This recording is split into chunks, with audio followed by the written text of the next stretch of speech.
You're listening to Swinging Down Under, podcast about the swinging, non-monogamous lifestyle. From two crazy Australians with over 4 years of lifestyle antics to keep you entertained, informed, angry, happy and horny.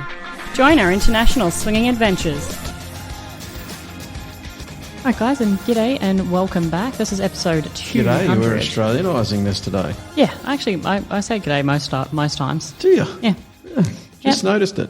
Did you? Yeah. So it's 200th episode today, and you're just noticing now that I use g'day quite a lot. 200, eh? Yeah, 200. 200, wow. There we go. Congratulations, I guess we're in order. Before you know it, we'll be at a gorilla. We'll be at a gorilla soon enough. Just another many years to go, like 25 years. Well, yeah, I mean, how long did it take us to get to 200? 5 years, okay. So multiply that out, carry the 2, divide by the length of my penis. It's another 23 decades to go. Is that about right? That's about right, yeah. I mean, the math is sound. Sounds Yeah, amazing. exactly. That's what I thought. That's also the calculation for converting Celsius to Fahrenheit, just so you know.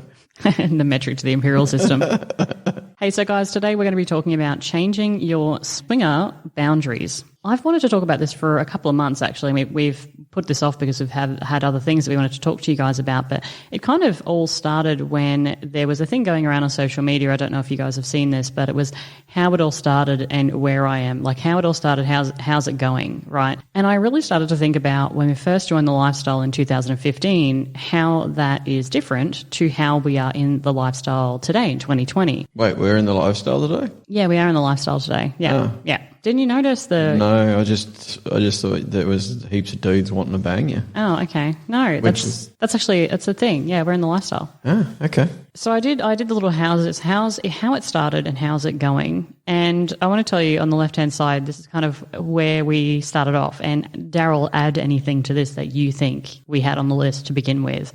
One, so I had long-term committed couples, never on a first date, same room sex only, couples only, no anal, no one-night stands, nothing of ours, including cute pet names. Wow, yeah, that's a pretty good sum up. I'm impressed. Where the fuck did you find that? I mean, some of that is... I just thought about it in my head, in my brain area. In your brain hole? Yeah. How is the brain hole? Has it recovered from all that? It's not doing too good. I'm out for the year now. That's it. That's me, done for 2020. Well, 2020, there's not a lot left. I think you might be underestimating. But then I put how it's going. So that's all how it started. So those were examples of some of our boundaries when we first started in the lifestyle. And how it's going, I put now, and this is kind of my new mantra. I'm going to read this to you, Daryl. Let me know if you like it, because over the years we've developed a lot, and that's what we're going to talk about is how this has kind of all come about. But now in 2020, I've got never at the expense of the sexual or mental health of any persons.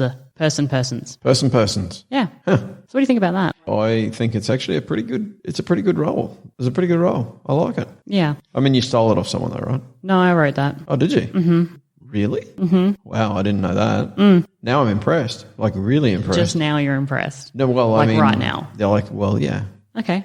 Should I be impressed all of the time? I mean, I don't know that I can achieve that. I'm just saying 2020 has been shit, so I'll take it where I can get. In fact, actually, I had a pap smear and an STI panel a couple of days ago, and my GP was like, oh, that's a good-looking cervix. And I put that shit up on Twitter because I'm like, I'll take a compliment. It's 2020. I'll take a compliment where I can get one. And if she wants to give me a compliment on my cervix, then that's it. We had a discussion about that. I think it would be inappropriate for a male gyno to say that. I think it would be very inappropriate. What we decided was that she said it's a good-looking cervix. He would probably say it's a healthy-looking cervix, yeah, because one has connotations of being a little bit sexual. Over the years, a lot of people talk about rules and boundaries, and rules being a little bit more concrete. They're things that stay with you for a longer period of time and may or may not change, and if they do change, they may require a decent amount of conversation to talk about it, and that could be things like condom usage, for example, safe sex always. Could be a rule of yours, and then you might want to explore perhaps being fluid bonded with somebody, and that's going to take a fair bit of conversation. So rules are more concrete. Boundaries are a little bit shifting. You know, you can make the change of perhaps what a boundary might be and move it over to and remove it, or remove it for just that night. And that's kind of what I wanted to talk about is how this all evolved, because We didn't actually. I don't think we did this intentionally. These boundary changes, Daryl, in your mind, like how it started with like couples only. I remember having this conversation with you that, they're just girlfriend and boyfriend, even though at the time we weren't married, but we were what I considered like a longer term couple. And I remember meeting somebody in the club, I think in our secret spot, they were only together for 6 months. And I was like, nah, they're too volatile. Like that's a no-go. Like, do you ever remember having conversations about this, or how did we get to where we are today? I don't really. I mean, I think that one I remember, the volatility of early couples into the lifestyle. And I think we probably learnt that our situation was an unusual, every situation is different in terms of how people get into the lifestyle. So, some people start from the very beginning. The beginning of their relationship, it's an open relationship. So we've learnt that along the way and learnt that there's different styles out there. But I don't know that we've spoken about a lot of this along the way. And if we have, I don't remember a lot of it. Like I don't remember. It's some of it's quite small steps. There's not, some of it's not big steps, and some of it becomes quite logical. I think a lot of people start with a no kissing rule, and I think that very quickly becomes kind of hard to do. I know there's still people out there that have that, but for us, certainly it was never on the cards because it's part of the fun. So I think, to shorten it up, yeah, we've had conversations along the way. I just don't think a lot of them were big steps. I think we just sort of took little bites at our, not principles, but our understanding. And as we understood more about us and about other people, we changed our system of safety to meet the new expected norm. Baby, I'm so hot for you right now. Why's that? Because you just gave me a really good lead in. Okay, really? Yeah, like high five on that. No problem. I mean, I try to segue you in whenever I can. Well, it doesn't generally happen like that. No, I'm pretty shit at it. I didn't say that I'm good at it. No, but I'm well impressed. Okay, so segue away. Oh, thank you. No, so you just said there that it wasn't necessarily something that we sat down and did. It wasn't a moment in time where we went, okay, we're now 1 year in, so therefore we're going to remove this. And hey, now we're 2 years in, and therefore we're going to remove that. These things happen, as you just said, as we become more aware of ourselves and our relationship and more aware of the lifestyle. And I think those are critical things. When people talk about... And the people in it. And the people in it. When people talk about, navigating some of these boundary changes or rule changes, when you first start out, I don't think it's necessarily like, no, we had all these rules and we're so silly, we're so newbies. I don't think it's about that. I think it's just because it's new and it's different, and you want to almost, humans are just so programmed to want to have a level of safety net. And so when we put these things into practice, we're like, okay, if we have these stepwise processes or if we have these requirements, then we can't get hurt, or less likelihood of getting hurt. And I think as you become more aware of everything, you start to go, okay, we can handle that, or that's not such a big deal for us, or, and maybe your boundaries never do change. But I just found it particularly interesting that our evolution in this was not something that we actually did. It was just something that happened over the years where we decided, okay, we're more comfortable communicating with each other now than we have been perhaps in the past. Yes, that's certainly part of it. I think we grew to be able to respect each other's decisions as well. There's definitely part. Yeah, and it's not to say, obviously, because recently we shared on the podcast, or I shared on the podcast a comment that I made that was unacceptable. And although that's not in the realm of boundaries, but it's an example of where murky waters can come along that you need to communicate through. And I think some of these boundaries are the same things. I remember having a conversation with you particularly about nothing of ours, including these cute pet names. And you call one of our partners by one of the names that we frequently call each other. And it was happening over a period of a couple of days. And I had to say to you, like, that's actually making me feel a bit funny. Whereas now you say it and it doesn't even matter to me anymore. You know what I mean? It's just a thing. And I know we had the conversation at the time where I was feeling a bit funny, but since then we have not had a conversation to the effect of, okay, it's now okay. It's just kind of watered away. Yeah, but I think also in regard to that, I think that first couple of days that you referred to, and I do remember that conversation, was, look, I perhaps wasn't being as respectful of that word as I should have been, knowing that it was something that was also, it wasn't near and dear to your heart. I don't think that was the case at all. I think you'd agree with that. It wasn't that it was the word that was of any importance. It was just an association with that word.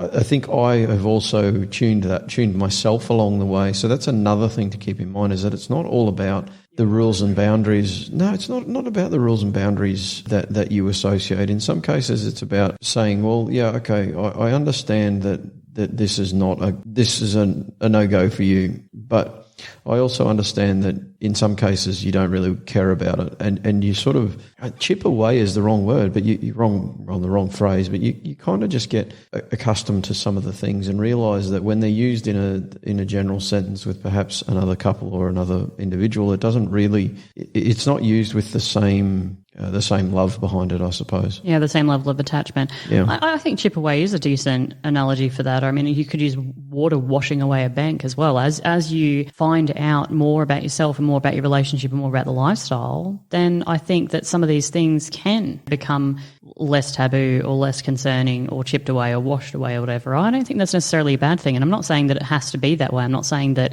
hey, here's now your swingers card because you've progressed in your year 5 and these things don't matter anymore. It's just that within your own relationship, you start to realize what is important to you. You start to get a better grasp on what are things that are going to shake some of the foundational items in your relationship, and perhaps what some of the things that you just go, and it's not such a big deal anymore. And having said that, though, I think there are couples out there who definitely would sit down and say, okay, are we ready to remove this particular thing from our lifestyle journey? I absolutely think that there would be people out there. It's just that in our circumstance, it just kind of shocked me to realize that we have never actually discussed this. It's just kind of happened. Yes, that is absolutely on the money.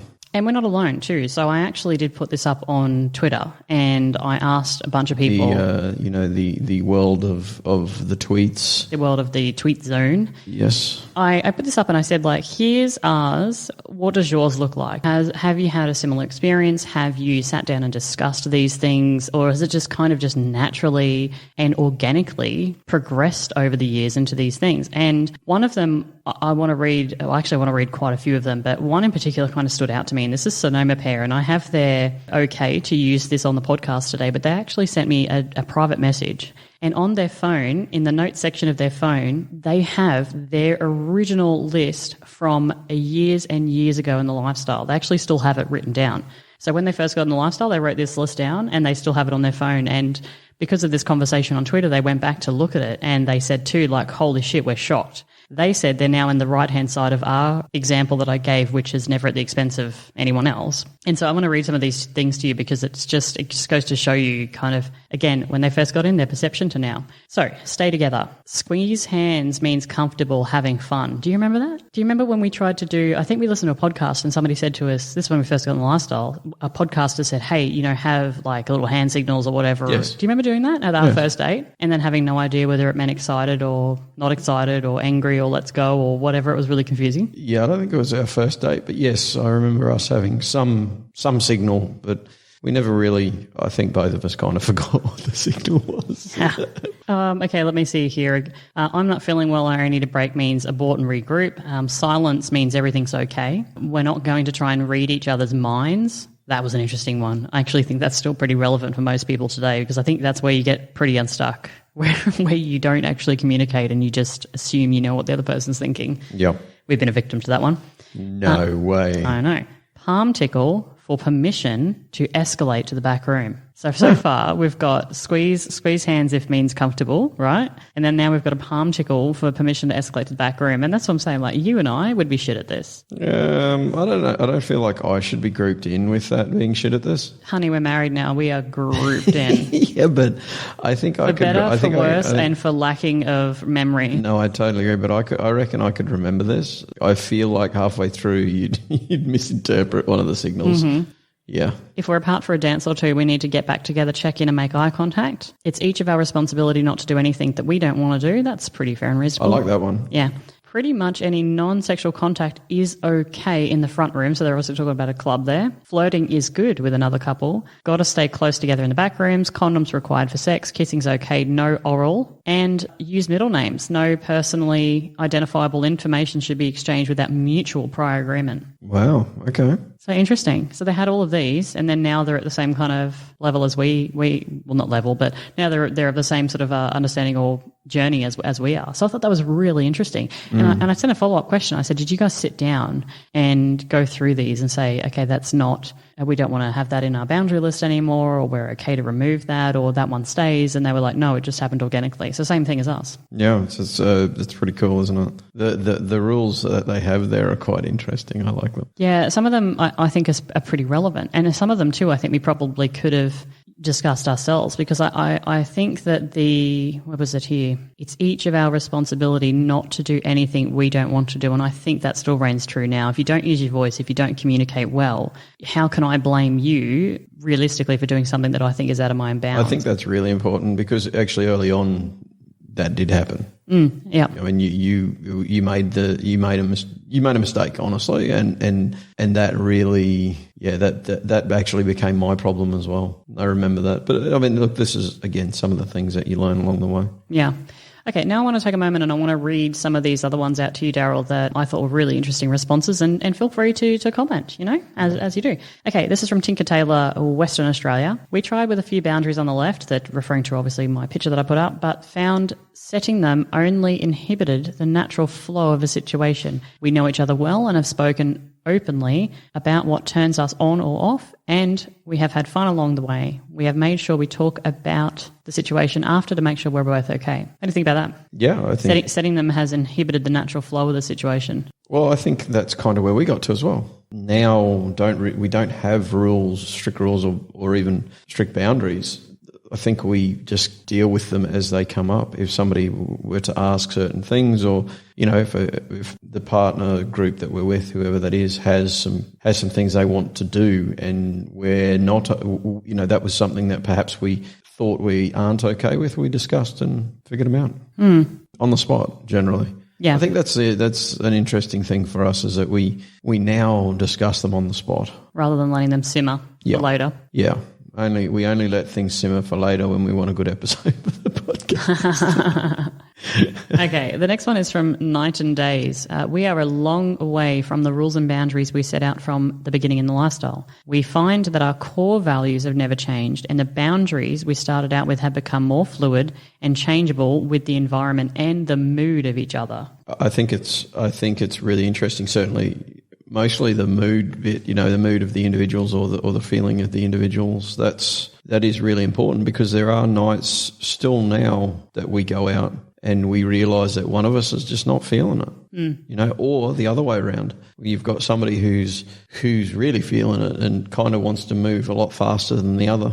I think the mood thing too, I'll give you another example, because this happens, I would say this happens a fair bit, that sometimes we'll go to an event or we'll go to a party or whatever, we'll go to Desire, and we will automatically sometimes, I think, just like start our own conversations with people and tend to move away from each other. And I think that's just because we're chatty and we're just excited to be in that environment, and it just kind of happens, and then later we'll come back together. And sometimes my mood is very much, look, we have to spend some quality time together today or at this event or whatever it is. Like, we can't just walk into the event and then separate. Yes. And I think that's something that really stands out to me in terms of my mood, is whether or not I am okay to kind of spend the time apart and just, chatting with other people, or sometimes I'll be like, let's actually work the room as a couple. Yeah, for sure. And that really comes down to how we are feeling at that point. It is definitely a thing. Okay, so Sex on the Fringe has said, yes, boundaries have changed. We're always kind of in a state of refinement, or maybe we've really never landed on exactly what our boundaries are. Alas, there aren't opportunities to test things out these days. Yeah, good point.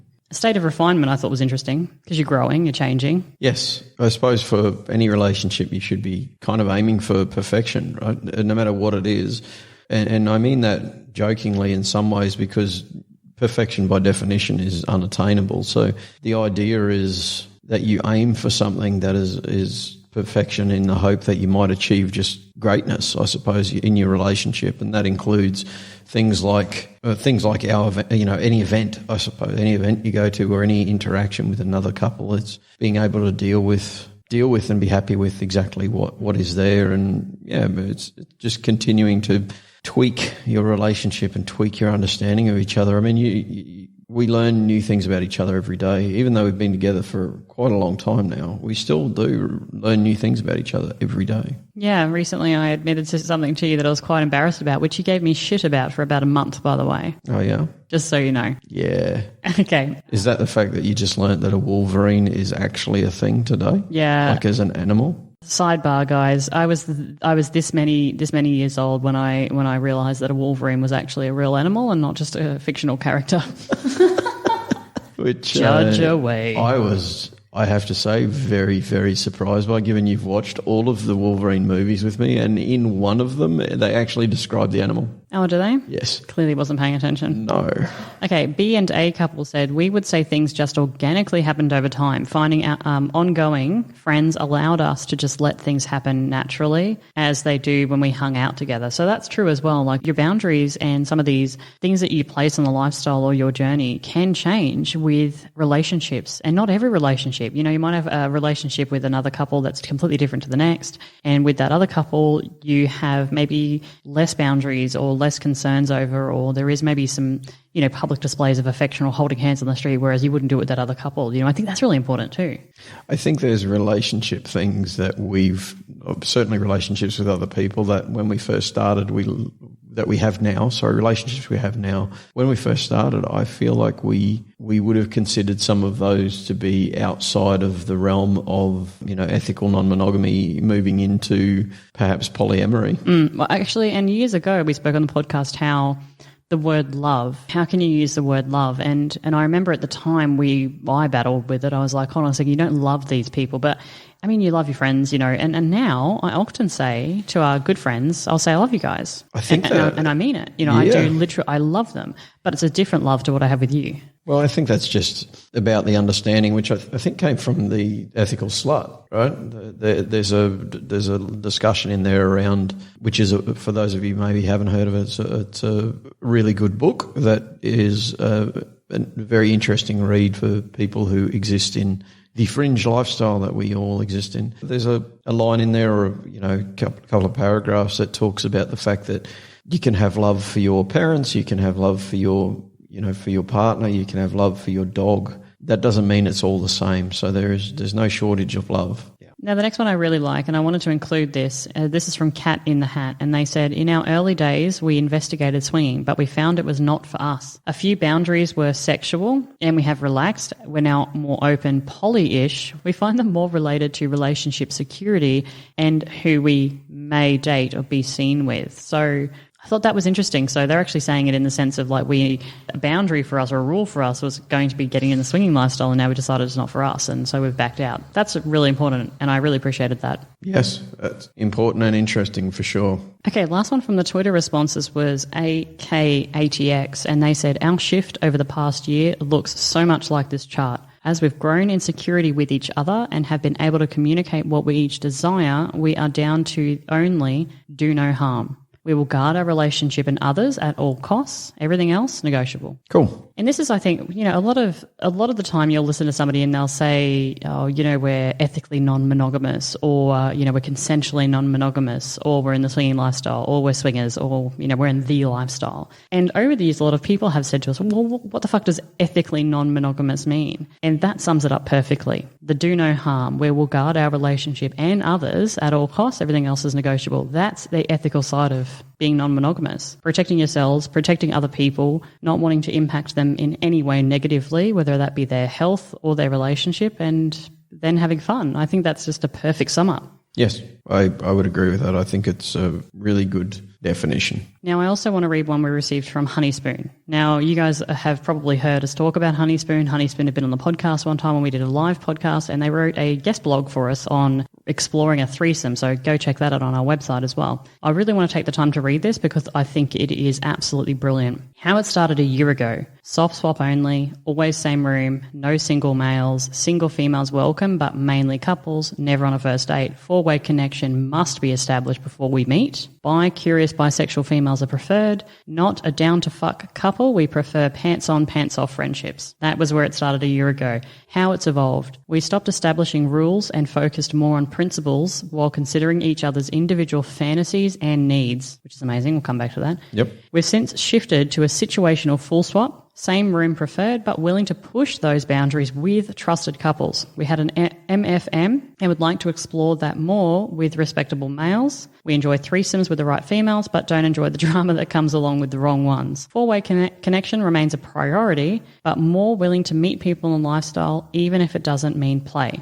Mr. has played a part from her. Mr. willing to allow Mrs. to explore her bisexuality with women without him. Still not a down-to-fuck couple and never thought we would love orgies so much. I got a couple more paragraphs, but I want to come back to some of these really good points. One of the biggest surprising factors of our lifestyle evolution was our decision to play a part. Mr. Honeyspoon was invited by mutual friends to participate in a gangbang for his wife. We pushed our boundary on this because we trusted and respected the couple and wanted also to help them fulfill her fantasy. In addition, Mrs. wanted to push her own boundary to see how she would feel. Prior to the lifestyle, she was extremely jealous, but all of that went away when we entered the lifestyle because we are now communicating and sharing on a whole nother level. She wanted to test her boundaries to see if those feelings would re-emerge. All she felt was excitement and was turned on with the stories, pictures and videos after. That's from Honeyspoon. Cool. There's so many things to pull apart in there that I just loved. And one of them I thought is really, really important is the evolution in their own relationship to help fulfill their own fantasies and desires, but to help actually fulfill fantasies and desires for their lifestyle friends. I thought that was a really key piece of information in there. Yes, I think it is as well. I think,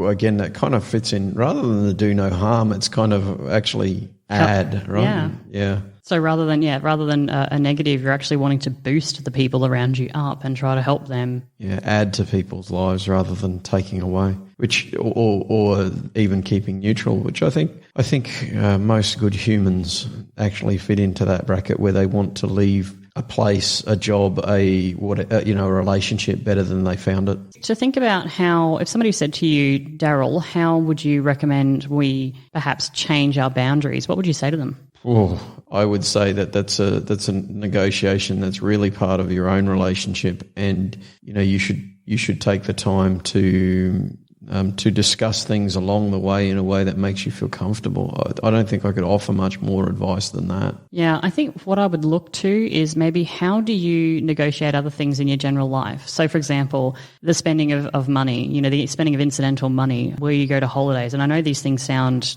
super mundane, but if you... Super mundane. So bored right now. If you look to how you communicate and how you negotiate on those things, I think that'll give you a key indicator to how this happens and whether or not, you do need to sit down and have an actual conversation about it, or whether you are able to perhaps push some of the boundaries of that other individual as things move along. I think that once you understand a little bit about how your partner does that, I think that's really key to how you would change your own boundaries. Mm-hmm. And an example of that is that I remember many, many years ago, that couple next door, we had a conversation about how it felt like Jay was pushing a lot of Kay's boundaries. But we know Kay and Jay, and we know the fact that she needs that and likes that and comes out the other side of it appreciative. And so on the surface, you might look at their relationship and go, God damn it, just let it happen. But in actual fact, it's a really healthy thing for their relationship and they know each other. And I think that same similar idea can be used for this. How do you negotiate those other things in life and use that footprint for shifting this? What do you think about that? Yes, I can't offer much more than yes. It is down to each individual and individual couple, I should say, individual and couple, to understand exactly what their relationship needs to move forward, or if they want to move forward. It may not be a requirement or a need to actually do that. So I think it's really important that you spend the time understanding, and I mean the time along the way, understanding exactly what you require as an individual. And you have to, I think that's the biggest chew for me. You have to chew on that, understand what do you want as an individual, and hence what is now okay as a couple.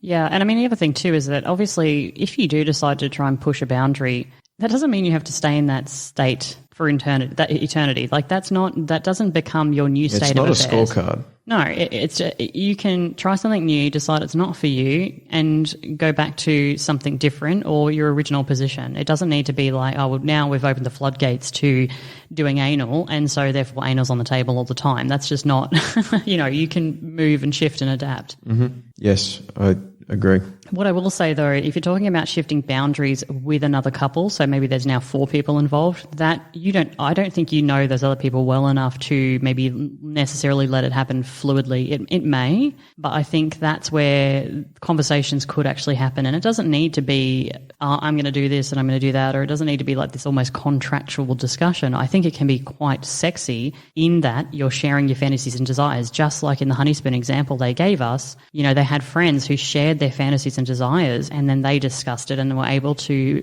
participate in that, not only helping their fantasies and desires and changing that dynamic and those boundaries, but even with their own relationship, being able to do that internally. So I think if you're going to have those 4-way kind of boundary conversations, I think they can be quite sexy and a little bit fun to talk about your fantasies and your interests and desires. Agreed. All right. Anything else that you want to cover about changing your swinging boundaries? Well, I think one of the things I spoke about in a previous podcast is that there is no requirement for you to change your boundaries. Like, one of the things I see happen in the lifestyle is that people see this progression where they kind of feel like they have to get to whatever the top end is or the most boundary pushed scenario. And I don't think that that's something that people should be doing. I don't think there's a tick box. You don't have to live all of the things in life to be, to be happy when you look back on it. You don't have to do every single thing in the lifestyle to be happy with how the lifestyle is progressing. You don't need to be doing anal. You don't need to be doing separate rooms. You don't need to be doing full swap. There's couples out there who are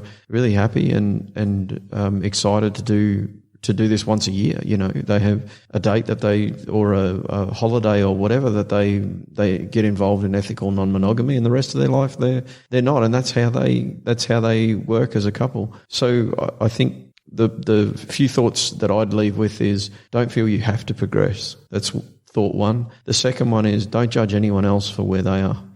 Because their journey is totally different to yours. And one of the things we learnt very early on is that sometimes we were judging couples who, like you said, to start the podcast, really 6 months in, they can't be settled. They can't be a solid relationship. So we won't play with them. Don't judge them for that. They may actually be a good, solid couple who have just managed to find the right person and are more than happy to be involved in the lifestyle. So, just be open to what is out there, and each couple has a different relationship. And I think individually, the other thing that I do want to leave everybody with as well is think about your own fantasies, desires, but also your own boundaries. Think about these, because then if and when you do want to have a conversation or you notice something changing, then you're already going to be on the front foot. I think if you don't allow yourself the space and the time to actually sit down and consider some of these things, then maybe by the time you get to this happening or something changes or your partner wants to have a conversation or another couple wants to have a conversation with you,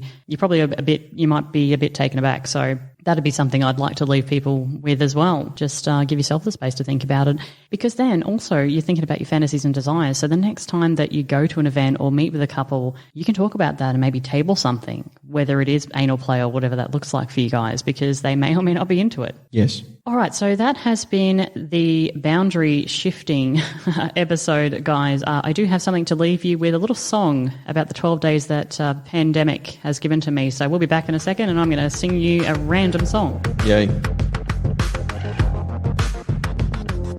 All right, guys, welcome back. So I found this on social media. This was not mine. It did not start with something that I created. I mean, it sounds amazing, and I would like to take credit. It sounds amazing. You're like taking credit for your own voice there. Just like, no. My voice is amazing. I'm talking about so amazing.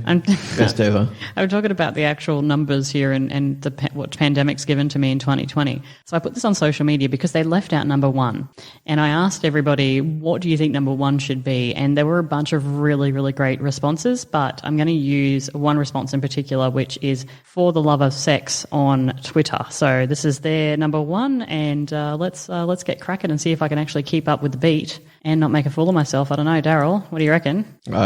I'm interested to hear. Okay, all right, let's crack on. Crack on. 12 days of 2020 pandemic gave to me 12 cancelled plans, 11 face masks, 10 sensitizers, 9 Zoom calls, 8 murder hornets, 7 mental breakdown, 6 feet apart, 5 curbside pickups, damn it.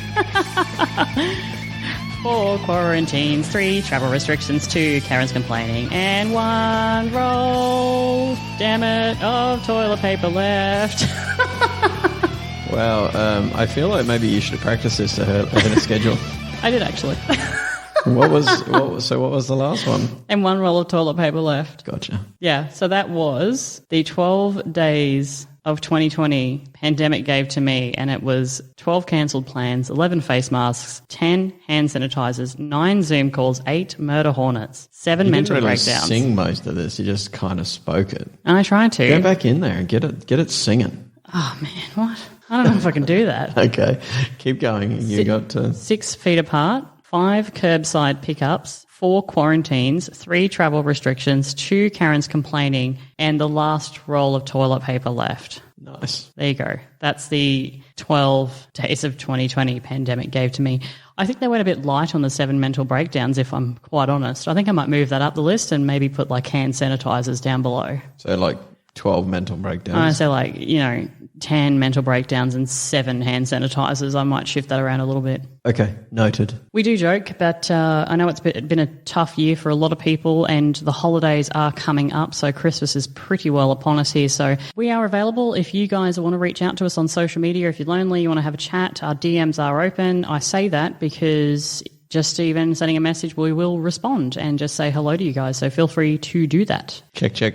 But otherwise, guys, this has been episode number 200. Thank you for sticking with us through the years. Thank you for sticking with us through 200 episodes of Kate and Daryl rambling. It has been amazing. Mostly Kate rambling. Mostly me rambling. Yeah, I think I'm always, on task and on point. You are always on task and on point. Yeah. I never ramble. Mm-hmm. Yeah. So that's been changing, swinging boundaries. We hope that you guys got something out of that. Please do feel free to email us, write to us, or leave us a voicemail on our website if you've got a story of your own that you want to share. And we'd love to hear from you. But otherwise, happy Christmas, everybody, and we will be back soon with a giant announcement. I agree. Enjoy celebrating all of which you choose to celebrate over this break. And if you're having a break, enjoy it. If you're not, well, life's bad for you. And if you want a decent mulled wine recipe, feel free to go to Sex on the Fringe on Twitter and harass Shane and Erin for their mulled wine recipe. I know I will be. Cool. All right, guys. Thanks very much. We'll see you later. Thank you all. Bye.